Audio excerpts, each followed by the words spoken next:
তো হ্যালো বন্ধুরা, আশা করছি ভালো আছো। আজকে যে বিষয়টি নিয়ে আলোচনা করব সেটা হচ্ছে বর্তমান যে পশ্চিমবঙ্গ রাজ্য সরকার আছে, তো তার যে একটা জলকন্যা শিবির, অর্থাৎ যেটাকে আমরা দুয়ারের সরকার যে প্রকল্প ছিল বা যেভাবে মানুষের সমস্যাগুলো সমাধান হতো, তার একটা বিকল্প শিবির যেটাকে বলা হচ্ছে জনকল্যাণ শিবির। যে 15 তারিখ থেকে 17 জুন, অর্থাৎ আজ থেকে কালকে এবং পরশু এই 3 দিন হবে। তো সেক্ষেত্রে আমরা এখানে কি কি পরিষেবা পাবো এবং দুয়ারে সরকারের সঙ্গে এর কি পার্থক্য থাকবে সেই বিষয়টা তুলে ধরছি। তো সেক্ষেত্রে যাদের বিভিন্ন রকম কাগজে ভুল রয়েছে বা বিভিন্ন সরকারি যে পরিষেবাগুলো তারা এখনও পাননি, তো সেই ক্ষেত্রে কিন্তু এই যে জনকল্যাণ শিবির সেটা খুব সহায়তা করবে। তো এখানে এক এক করে 19টা কাউন্টার থাকবে বা 19টা যে কাজ আছে তার উপর এখানে কাজ হবে। তো সেই বিষয়টা আমি বলছি। দেখো, এখানে কাউন্টার নাম্বার 1-এর কথা বলা হয়েছে। তো এটা হচ্ছে কৃষি বিভাগ। তো কৃষি বিভাগের মাধ্যমে কি কি আছে? প্রধানমন্ত্রী কিষাণ সম্মান নিধি, যেটা আমরা পিএম কিষাণ যে টাকা পেয়ে থাকি বাৎসরিক, সেই একটা বিষয় এখানে, তার উপর কিন্তু কাজ হবে। এটা কিন্তু এর আগে হতো না। কোথায় হতো না? যেটা ছিল দুয়ারে সরকারে। তো এখানে একটা আমি পার্থক্য দেখতে পেলাম। তারপরে হচ্ছে কিষাণ ক্রেডিট কার্ড, মাটির স্বাস্থ্য কার্ড, কৃষি পরিকাঠামো তহবিল। তো তাহলে কি দেখলাম যে 1 নম্বর যে কাউন্টার রয়েছে সেখানে পিএম কিষাণের যে কাজগুলো, যেটা দুয়ারে সরকারে হতো না, সেটা কিন্তু এখানে করতে পারবে। ঠিক আছে, এটা হচ্ছে বিস্তারিত আমি আসবো না, কি কি কাজ হবে সেটা আমি বলছি। তো যেটা বললাম, কৃষি বিভাগ, কিষাণ সম্মান নিধি, তো সেই কাজটা কিন্তু এখানে হচ্ছে। তো অনেকে কিষাণ সম্মান নিধি টাকা পাচ্ছে না, কিছুদিন পেয়েছে, বন্ধ হয়ে গেছে, এবং যা নতুন করবে সমস্ত বিষয় কিন্তু এখানে কাজ হবে। তো আরেকটা বিষয় বলে দিচ্ছি, যারা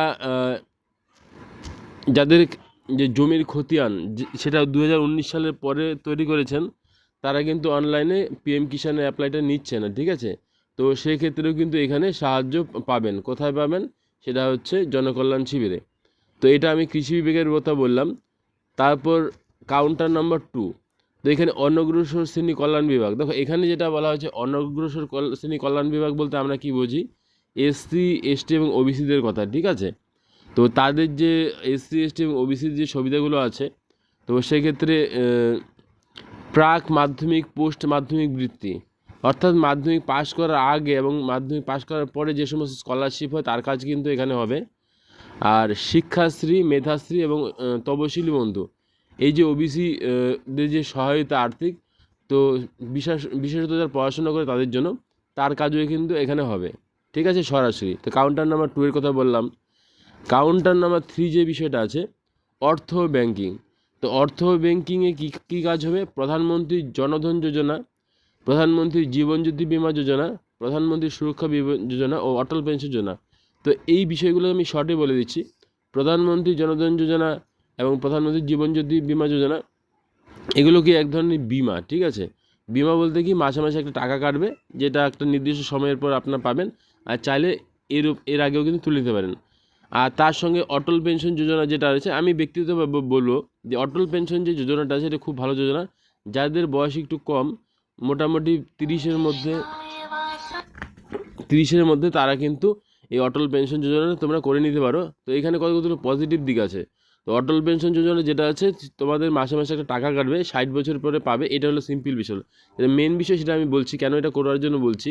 তো অটল পেনশন যোজনা যদি 18 বছর থেকে যেহেতু করা যাচ্ছে, সেক্ষেত্রে খুব অল্প পরিমাণে একটা টাকা কাটবে, হ্যাঁ, যেটা 60 বছর পর তোলা যাবে। তো এইখানে তোমরা যদি চাও, সে 6 মাস পরে, 1 বছর পরে বা 2 বছর পরে টাকাটা তুলে নিতে পারো। কিন্তু এক্ষেত্রে কিন্তু যেটা ইন্টারেস্ট দেওয়া হয়, এটা যে কোনো ইন্টারেস্ট থেকে খুব বেশি। তাই তোমরা এটা কিন্তু করে নিতেই পারো। আচ্ছা, পরে কাউন্টার নাম্বার 4, মৎস্য বিভাগ। অর্থাৎ যারা মাছ চাষের সঙ্গে বা মাছের ব্যবসার সঙ্গে জড়িত আছে, তারা কিন্তু এই মৎস্য বিভাগে প্রধানমন্ত্রী মৎস্য কিষাণ সমৃদ্ধি যোজনা আছে, সেখানে কিন্তু সুবিধা এখানে নিতে পারে। আর একই যে শিবির হবে, সেখানে কিন্তু অনেক কাজ হবে। অর্থাৎ বিভিন্ন অফিসে আপনাদের দৌড়াতে হবে না, একই জায়গায় সবাই বসবেন। তো সেখানে কিন্তু কাজগুলো হবে। তো তার জন্য কিন্তু এই যে জনকল্যাণ শিবির, তো সেখানে কিন্তু অনেক কাজ একসঙ্গে হচ্ছে, খুব কমপ্লিকেটেড কাজটাও ইজিলি হয়ে যাচ্ছে। তো কাউন্টার নাম্বার 5-এ আসি, খাদ্য সরবরাহ বিভাগ। দেখো, খাদ্য সরবরাহ বিভাগ যেটা আছে, প্রধানমন্ত্রী গরিব কল্যাণ অন্ন যোজনা, রাজ্য খাদ্য সুরক্ষা যোজনা এবং প্রধানমন্ত্রী উজ্জ্বলা যোজনা। তো এইখানে বিষয়টা বলছি, যারা এখনও গ্যাস পাননি, আবার বলছি, যারা এখনও গ্যাস পাননি, অর্থাৎ প্রধানমন্ত্রী উজ্জ্বলা যোজনার যে গ্যাসটা, তারও কাজও কিন্তু এই কাউন্টারে হবে, ঠিক আছে? তো যারা গ্যাসের এখনও পাননি, কাগজপত্রের সমস্যা আছে, তারা কিন্তু এই কাউন্টারে কাগজ জমা দিতে পারেন। রাজ্য খাদ্য সুরক্ষা যোজনা, এটা রেশন কার্ড সম্বন্ধিত যে সমস্ত সমস্যা আছে তার কাজও কিন্তু এখানে হবে। তো আমি আবার রিপিট করছি, যাদের গ্যাস কানেকশন এখনও পাননি, তো তাদের কিন্তু এই যে কাজটা, গ্যাসের কাজ, অর্থাৎ নিউ কানেকশন বা ট্রান্সফার, এই সমস্ত কাজ কিন্তু এখানে হবে। আর এর আগের যে দুয়ারে সরকার ছিল, সেখানে কিন্তু এটা ছিল না। তো আমার যতটুকু জানা, সেক্ষেত্রে এটা সংযোজন করা হয়েছে। এক্ষেত্রে একটা পজিটিভ দিক বা বিস্তারিত বিষয় এখানে রয়েছে। কাউন্টার নাম্বার 6, খাদ্য প্রক্রিয়াকরণ ও উদ্যান পালন বিভাগ। তো এখানে যে বিষয়টা রয়েছে, এটা হচ্ছে সম্মানিত উদ্যান পালন এবং প্রধানমন্ত্রী ক্ষুদ্র খাদ্য প্রক্রিয়াকরণ। এখানে বিষয় হচ্ছে খাদ্য প্রসেসিং, অর্থাৎ কোনো যে খাদ্য শস্য আছে, ধর ধান হোক বা গম হোক, সেখান থেকে যে ফুড প্রসেসিং হয়, তো তার উপর কিন্তু এখানে হেল্প হবে। এইটাতে বিস্তারিত যাচ্ছি না। কাউন্টার নাম্বার 7, এটা খুব ইম্পর্টেন্ট, আয়ুষ্মান ভারত। আবার বলছি, কাউন্টার নাম্বার 7, আয়ুষ্মান ভারত। তো আয়ুষ্মান ভারতের মাধ্যমে কিন্তু যে কী কী সুবিধা আছে সেটা এখানে আলোচনা করলাম না। আয়ুষ্মান স্বাস্থ্য বিভাগের যে কার্ডটা, সেটা কিন্তু এই কাউন্টারে হবে বা এই জনকল্যাণ শিবিরে হচ্ছে। তো এটা একটা মেন বিষয়, অনলাইনে এখনই ছাড়েনি। তো তোমরা চাইলে এখানে কিন্তু গিয়ে ফর্ম জমা করে স্বাস্থ্য বিভাগ যে বিষয়টা, তো সেখানে আয়ুষ্মান ভারতের কার্ডটা তৈরি করে নিতেই পারো। কাউন্টার নাম্বার 8, উচ্চ শিক্ষা বিভাগ, পশ্চিমবঙ্গ স্টুডেন্ট ক্রেডিট কার্ড। তো কাউন্টার নাম্বার 8 যেটা রয়েছে, অনেক মেধাবী স্টুডেন্ট রয়েছে যারা বিভিন্ন রকম মেডিকেল লাইন বলো, ইঞ্জিনিয়ারিং লাইন বলো, সেখানে পড়াশুনো করছো বা পড়তে যাচ্ছ, কিন্তু পয়সার একটু সমস্যা রয়েছে। সেক্ষেত্রে পশ্চিমবঙ্গ স্টুডেন্ট ক্রেডিট কার্ডের মাধ্যমে কিন্তু তোমরা সেখানে লোন নিতে পারো শিক্ষার খাতে, এবং তারও কাজ কিন্তু এখানে হবে। আর আমি যে সমস্ত কাউন্টারগুলো বললাম কী কী কাজ হবে, সেই সম্বন্ধে যদি বিস্তারিত জানতে চাও, সেক্ষেত্রে তোমরা কমেন্ট বক্সে কমেন্ট করতে পারো। তার জন্য আমি আলাদা ভিডিও বানিয়ে দেবো। এখানে আমি বলছি কী কী কাজগুলো হবে। কাউন্টার নাম্বার 9, রাষ্ট্র বিভাগ, অর্থাৎ আধার নিবন্ধন সংযুক্তিকরণ, নাগরিকত্ব সংশোধন, অর্থাৎ সিএ। দেখো এই জিনিসটা আমার খুব ভালো লাগলো। তো এখানে যেটা রয়েছে, সিএর কাজ কিন্তু এখানে হবে। তো সিএর জন্য যারা এখানে ওখানে দৌড়চ্ছে, সিএর কাজ কিন্তু সব জায়গায় হয় না। তো এখানে কিন্তু সিএর কাজটা হবে, ঠিক আছে? তো যারা সিএতে অ্যাপ্লিকেশন করতে চাও বা করেছো, এখন সমস্যা রয়েছে, তারা বা এখনও কার্ড পাওনি, তো বা নাম্বার জেনারেট হয়নি, সেক্ষেত্রে এই কাউন্টারে কিন্তু তোমরা যোগাযোগ করতে পারো, এখানে খুব হেল্পফুল হবে। কাউন্টার নাম্বার 10-এ আসি, ই শ্রম কার্ড, প্রধানমন্ত্রী শ্রমযোগী মনধন, বিনামূল্যে সামাজিক সুরক্ষা যোজনা, পশ্চিমবঙ্গ অভিবাসী শ্রমিক কল্যাণ। দেখো এখানে আমি যেগুলো দেখছি, ই শ্রম কার্ড রয়েছে, প্রধানমন্ত্রী, এখন অনেকে বলেছে ই শ্রম কার্ডে আমরা কার্ড করেছি কেন টাকা পাইনি। দেখো বিষয়টা হচ্ছে, ই শ্রম কার্ডের বিষয়টা কিন্তু এটা না। ই শ্রম কার্ডটা কেন বানানো চলে, সেটা যদি ক্লিয়ারভাবে না জানা হয়, তো সেক্ষেত্রে এই সমস্ত প্রশ্ন আসবে। যাই হোক, এই বিষয়ে আমি আসছি না। তো কাউন্টার নাম্বার 10 যেটা আছে, শ্রম বিভাগ, সেখানে আমি একটা জিনিস ভালো মনে হচ্ছে, বিনামূল্যে সামাজিক সুরক্ষা যোজনা। তো এই একটা বই হয়, যেটা অঞ্চল অফিসে করতে হয়, এর কাজও কিন্তু এখানে হবে।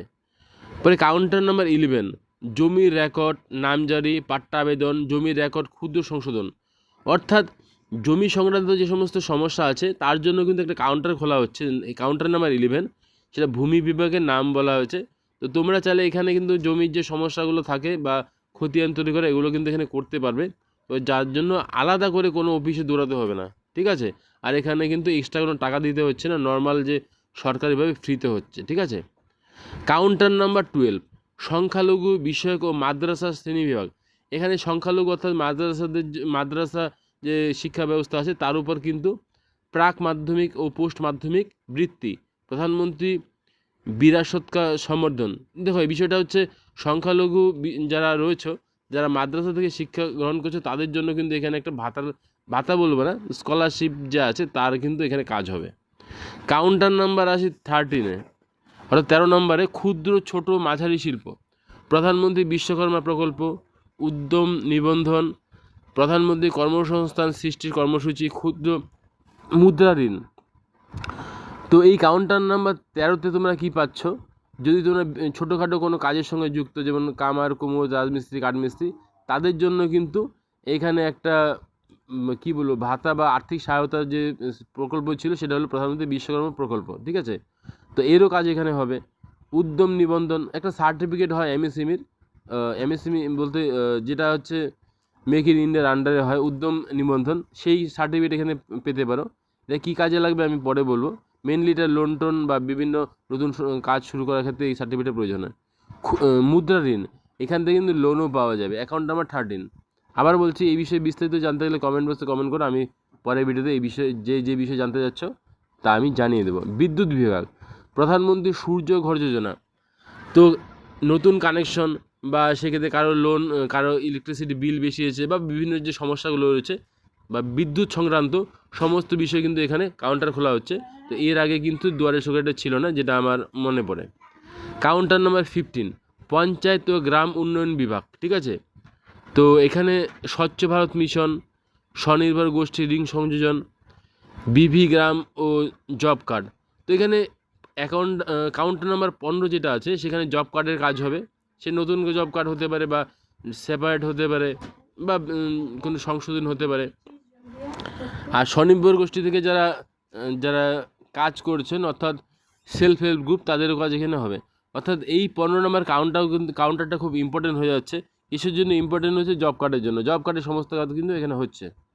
আচ্ছা, কাউন্টার নাম্বার 16, কারিগরি শিক্ষা প্রশিক্ষণ ও দক্ষতা উন্নয়ন বিভাগ। এই বিষয়ে বিস্তারিত আলোচনা করলাম না। এখানে যেটা উৎকর্ষ বাংলা, রোজগার সেবা পোর্টাল, এই সমস্ত কাজ কিন্তু এখানে হবে। তারপরে আসি কাউন্টার নাম্বার 17, আদিবাসী উন্নয়ন বিভাগ। তো এখানে যারা আদিবাসী সম্প্রদায় থেকে বিলং করছো, তো তাদের জন্য কিন্তু বিভিন্ন রকম যে স্কলারশিপ থাকে, তারা এখানে কাজ হবে। আর কাউন্টার নাম্বার 18, নগর উন্নয়ন পৌর বিভাগ। এটা শহরে যারা থাকে, তো শহরে যারা রাস্তার হকার রয়েছে, তারপরে স্বচ্ছ ভারত মিশনের আন্ডারে যে কাজগুলো, প্রধানমন্ত্রী আবাস যোজনা, তো ঘর যে পায় সেটা হচ্ছে শহরের জন্য বলছি, তাদের কাজ এখানে হবে। লাস্ট যে কাউন্টার হচ্ছে 19 নম্বর, মহিলা ও শিশু উন্নয়ন বিভাগ। সেক্ষেত্রে অন্নপূর্ণা যোজনা, সুকন্যা সমৃদ্ধি যোজনা, জাতীয় সামাজিক সহায়তা বা এনএসএপি এবং কন্যাশ্রী যোজনা, বেটি বাঁচাও যোজনা, এই সমস্ত বিষয় যেটা আছে এর কাজ কিন্তু এখানে হবে। তো এই যে সমস্ত কাউন্টারগুলো আছে, তার মধ্যে কয়েকটা কাউন্টার আমার খুব ভালো লাগলো। যে বিষয়টা বললাম, জব কার্ডে যে সমস্যাগুলো, সেই কাজগুলো এখানে হবে। 1 নম্বর কথা, মেনলি যেটা আমার ভালো মনে হয়েছে বা আমার যেটা কাজে লাগবে মনে হচ্ছে, সবগুলোই ভালো, নো ডাউট। কারণ এক জায়গায় তোমরা সব অফিসের এখানে প্রতিনিধিদের পাচ্ছ, তো যারা তোমাদের যে সমস্যাগুলো তারা কাজ করবে। এত মেন বলছি, যেটা আমার মনে হচ্ছে আয়ুষ্মান ভারতের কাজ এখানে হবে। দ্বিতীয় কথা হচ্ছে, এখানে একটা কাউন্টার রয়েছে, সেটা বিদ্যুৎ বিভাগ, যাদের ইলেকট্রিক কানেকশন নিতে সমস্যা হচ্ছে সেইগুলো হবে। তারপর এখানে যারা স্কলারশিপের সমস্যা, যেগুলো সলভ হবে। তারপর এখানে ব্যাংক যারা ক্ষুদ্র লোন নিতে চাও, তাদের এই সমস্যাগুলো সমাধান হবে, ঠিক আছে। তো এই ভিডিওটি এখন বিস্তারিত বলে অনেক বড় হয়ে যাবে, তো এইটুকুই বললাম। এই বিষয়ে অবশ্যই জানার থাকলে তোমরা কমেন্ট বক্সে কমেন্ট করতে পারো। আর ভিডিওটি যদি ইনফরমেটিভ মনে হয় তো অবশ্যই লাইক দিতে পারো। তো ভিডিওটি দেখার জন্য অসংখ্য ধন্যবাদ। Thank you. দেখা হচ্ছে নেক্সট ভিডিওতে।